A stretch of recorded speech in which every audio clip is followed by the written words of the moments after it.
Jah, teste tehti. 367 jutuga testi tehti 3100. No protsent on ikka mingi kõigest teist. Surma oli 3.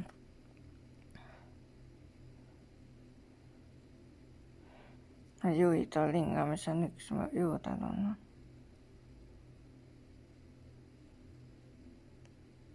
Ja haiglaravi on juurde, kui ta on kõvasti. Intensiivis küll mitte palju 1.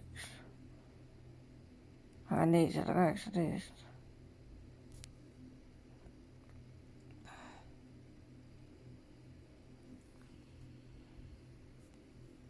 Jah, ei saanud koju vist või.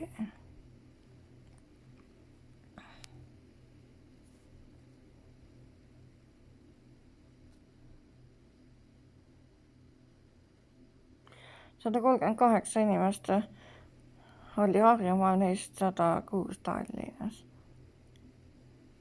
No Ida-Viru on nüüd käest läinud, Tartu 41, Pärnu 28, Järvamaal on midagi lappes hirmsasti, Võrumaal 16,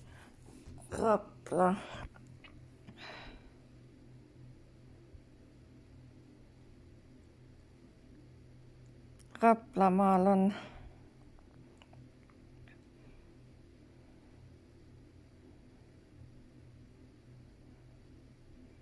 ja Lääne-Virumaal 12, Jõgevamaal 6, Saare 5, Põlva 4, Lääne 3, Hiiu, Valgamaa 2 ja 8 polnud eluvahta enne. No vähemalt see Terviseameti jälgitavate arv oli kasvanud.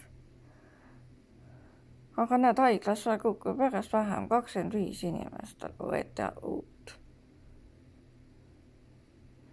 Aga no koju saab ainult 9 ja.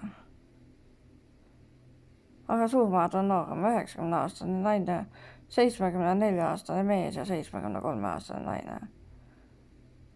Nii paanikaks ei ole põhjust. No haiglas, ainult haiglat kasvatab see, et koju ei saada, jah.